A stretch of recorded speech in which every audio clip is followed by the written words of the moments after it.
അപ്പോഴേ ഒന്നുകൂടെ ആലോചിച്ച് നോക്കുക, ശരിക്കും ഹെൽത്തി ആയിട്ടിരിക്കുന്നത് ഭയങ്കര ലക്ഷറി ആണോ? മരുന്നിൻ്റെ ബില്ല്, നിങ്ങൾ ഹെൽത്തിന് വേണ്ടി റിപ്പയർ ചെയ്യാൻ വേണ്ടി ചെയ്യുന്ന കാര്യങ്ങൾ, ഈ ബില്ലൊക്കെ നോക്കുന്ന സമയത്ത് അതാണ് ലക്ഷറി ആയിട്ട് വരുന്നത്. പല ആൾക്കാരും പറയുന്നൊരു എക്സ്ക്യൂസാണ് ഹെൽത്തി ആയിട്ടിരിക്കാൻ ഭയങ്കര എക്സ്പെൻസീവാണ്, അതുകൊണ്ട് എനിക്ക് പറ്റുന്നില്ല, അടുത്ത മാസം ബഡ്ജറ്റ് സെറ്റായിട്ട് നോക്കാമെന്നൊക്കെ. പക്ഷേ ഇത് ശരിക്കും ഒരു ഒളിച്ചോട്ടാണ്. നിങ്ങളൊന്ന് ആലോചിച്ച് നോക്കി, ഹെൽത്തി ആയിട്ടിരിക്കാൻ നന്നായിട്ട് വെള്ളം കുടിക്കണം, സൂര്യപ്രകാശം കൊള്ളണം, നന്നായിട്ട് എക്സസൈസ് ചെയ്യണം, ഹെൽത്തി ആയിട്ടുള്ള ഫുഡ് കഴിക്കണം. പക്ഷേ ഇതിലുള്ള സൂര്യപ്രകാശം ഫ്രീ അല്ലേ? യെസ്. എക്സസൈസ് ചെയ്യാൻ എന്തെങ്കിലും പൈസ ചിലവുണ്ടോ? വീട്ടിലിരുന്ന് എക്സസൈസ് ചെയ്യാലോ, ജിമ്മിൽ തന്നെ പോകണമെന്നൊന്നുമില്ല. പിന്നെ 2 മുതൽ 3 ലിറ്റർ വെള്ളം കുടിക്കുന്നത് അതും വീട്ടിൽ അവൈലബിൾ ആണ്. ഇനി 7 മുതൽ 8 മണിക്കൂർ ഉറങ്ങുന്നത് അതും നിങ്ങൾക്ക് വീട്ടിൽ ബെഡും സൗകര്യവും ഒക്കെ ഉണ്ടല്ലോ. അതിൻ്റെ പുറമായിട്ട് നിങ്ങൾക്ക് ചിന്തകൾ വല്ലാതെ വരുന്ന സമയത്ത് അതൊന്ന് ഇരുന്ന് ജേർണൽ ചെയ്യാന്ന് പറഞ്ഞു കഴിഞ്ഞാൽ ഒരു പുസ്തകവും പെന്നും പോരെ, അതിനും ഒരു പൈസൻ്റെ ചിലവുമില്ല.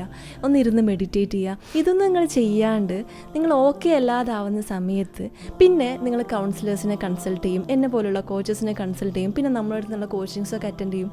ഇതിന് പൈസ ചിലവുണ്ട്.